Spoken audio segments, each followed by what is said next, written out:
And so I was thinking about that.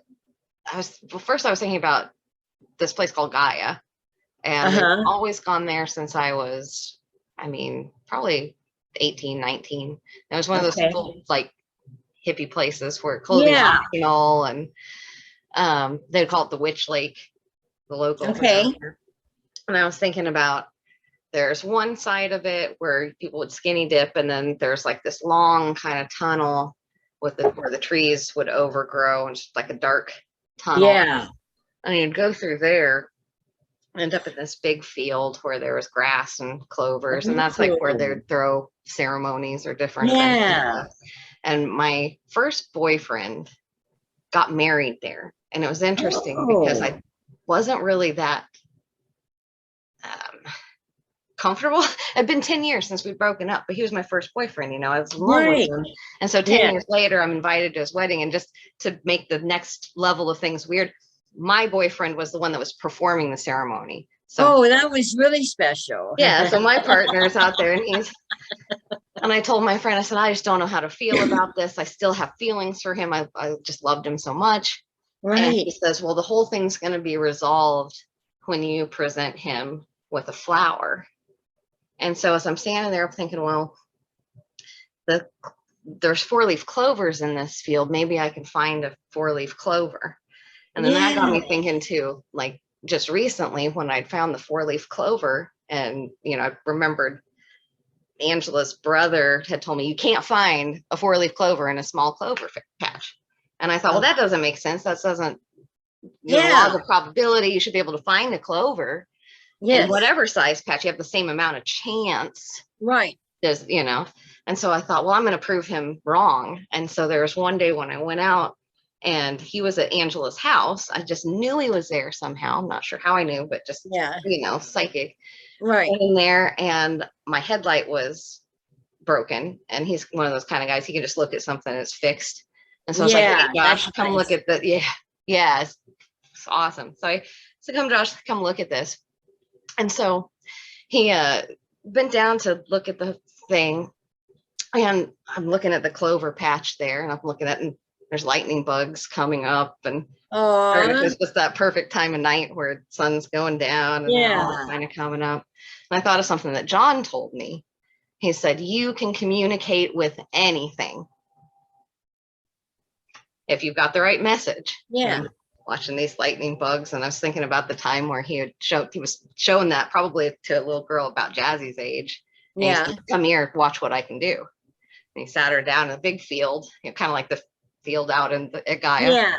And so he's sitting in the big field, and he says, look, and he says, I can think of a color, and I can make the lightning bugs come up and come over to you.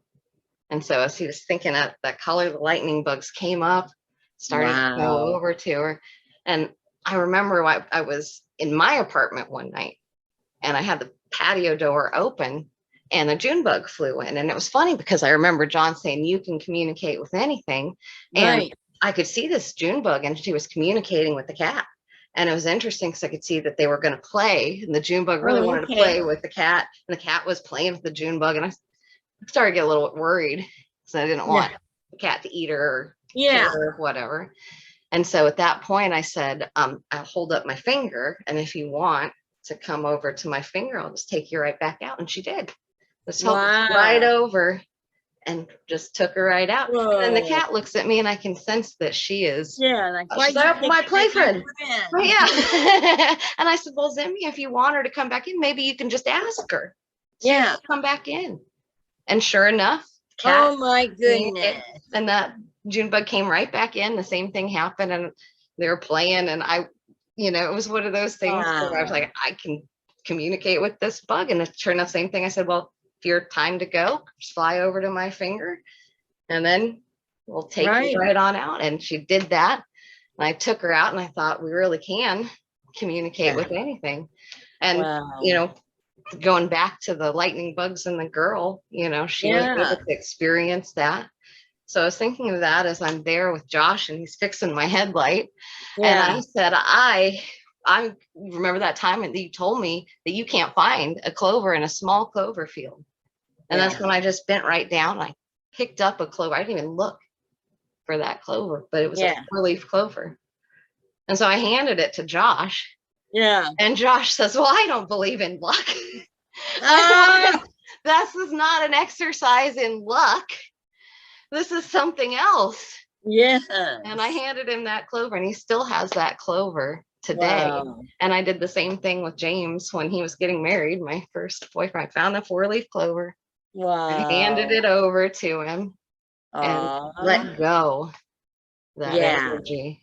And that's cool. Yeah. And as we're walking through that tunnel with all the trees that are overlaying that group of butterflies came and surrounded the whole party, and it was just like magic. Oh, that's cool. And so we can communicate with anything. Yeah, that's wonderful. Yeah, we really can. It's amazing.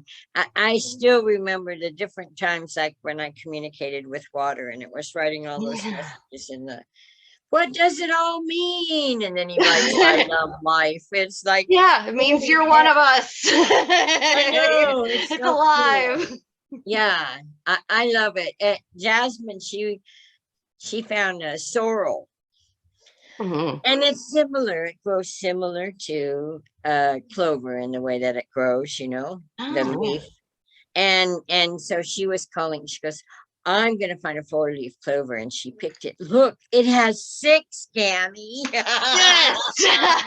Good job, Jazzy.